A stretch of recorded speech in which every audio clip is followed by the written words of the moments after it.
This affects your money, folks. Real estate is in trouble. Billions of dollars will be lost. The Federal Reserve has once again raised interest rates, and it's going to affect credit cards. It's going to hit the housing market, the automobile market. It is going to affect a lot of entrepreneurs who want to start small businesses. I mean, it's going to be crazy, folks. And together with all that, everything pretty much becomes much more expensive for all of us. Talk about good times, huh? But let's start slow and let's talk about the problem of commercial real estate, shall we? $800 billion in office spaces in 9 cities could be gone by the year 2030. Did anybody say that commercial real estate wasn't in trouble? Yeah, show them this figure next time you guys talk, right? But you might ask, why is all this happening? Well, it's easy. People's behaviors are now changing and more people prefer working from home, working remotely. This also means less foot traffic in specific areas where offices are or used to be in. And this is all part of a domino effect where businesses that used to make money off of employees within the area will be forced out of their brick and mortar stores. In fact, foot traffic within metropolitan areas are now down anywhere from 10 to 20% below pre-pandemic levels. And as we continue towards this revolution, experts are expecting that the demand for office space will continue to decline and go down by more than 20% by 2030. Now with that, especially for small businesses, what's your fallback? How do you survive in such a chaotic economic environment? However, if you ask the powers that be, there's no chaos. According to them, everything is going according to plan. Well, maybe everything is going according to plan. Depends on what your plan is, especially since inflation's now at around 3%. Okay, but let's go ahead and get this straight. Do any of you think that inflation is at that level right now? Are we really at 3%? Like when you visit Target, Walmart, Costco, or wherever you happen to do your shopping, do you see inflation that has gone down to 3%? And what do you think of the latest from the Federal Reserve? You see, they just raised interest rates again, this time by 25 basis points. So here's Fed Chair Jerome Powell insisting that we may not face a recession. It has been my view consistently that we do have a shot, and my base case is that we will be able to achieve inflation moving back down to our target without the kind of really significant downturn that results in high levels of job losses that we've seen in some past instances, many past instances of tightening that look like ours. That's been my view. That's still my view. And I think that's sort of consistent with what I see today. So, but it's a long way from assured, and we have a lot left to go to see that happen. So the staff now has a noticeable slowdown in growth starting later this year in the forecast.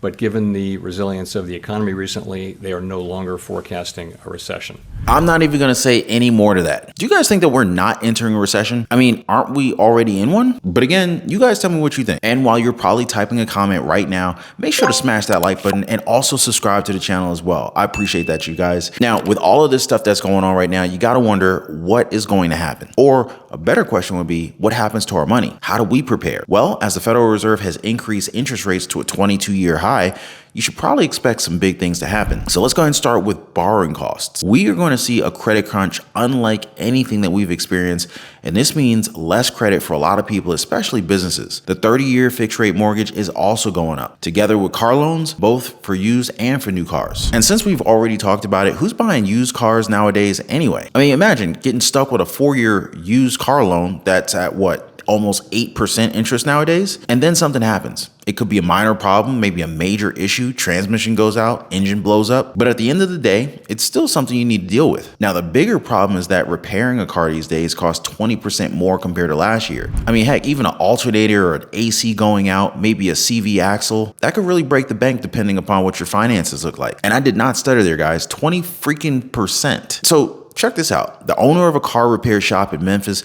they've admitted that they have been forced to pass on the cost to customers as they're saying that the price of everything is literally eating into their profits. I'm swamped. I got work everywhere. Business is booming in Binghamton. There's no shortage of work.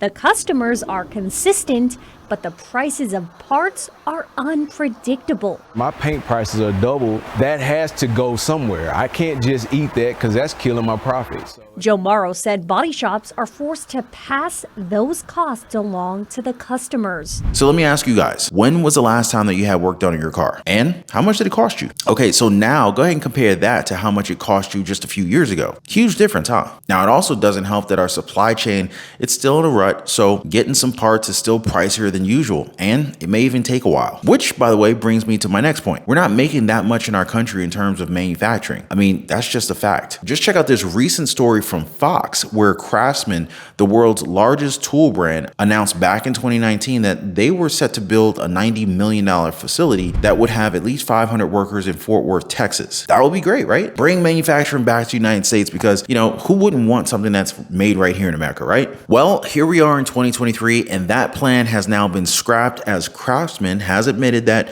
with the health crisis and our supply chain problems, bringing manufacturing back home is a little bit more challenging than they first thought. And to be honest, this is really disheartening to hear. Now, if we go back in time, American manufacturing, it's also done so much for us. But why does it feel like nothing's made here anymore? Like, why do we continue to outsource manufacturing to other countries? And this is just me, but doesn't it feel like tools that we have nowadays are just kind of like lacking in quality? They're just not built as well. Something else that's wildly different today. By the way, if you guys own a home, make sure your home is protected. Get your free home warranty quote. There's a link in the description down below this video. But something that's wildly different today compared to years ago is that if you stopped a thief before, you'd be a hero. But if you do that today, you're getting fired from your job. What the flip is going on here, guys? This is exactly what happened to a 68-year-old woman who attempted to stop robbers at a Lowe's store in Georgia. So her name's Donna Hansbrough, and she tried to stop one of the three suspects by grabbing the shopping cart that they were pushing, and in return got punched 3 times in the face, giving her a black eye. Lowe's has a policy that basically says that you can't do that. You can't interfere with thieves, but this woman who's, been with the company for like 13 years, by the way, she decided that enough was enough. Maybe she felt like, hey, if these people keep stealing and we don't do anything about it, maybe she might lose her job, she and her fellow coworkers. But there is some good news here, or at least they want us to think, or at least see it that way. So Lowe's and their senior management has decided to rehire her, and she accepted their offer. Right now, this woman who was attacked on her job after she tried to stop a group of thieves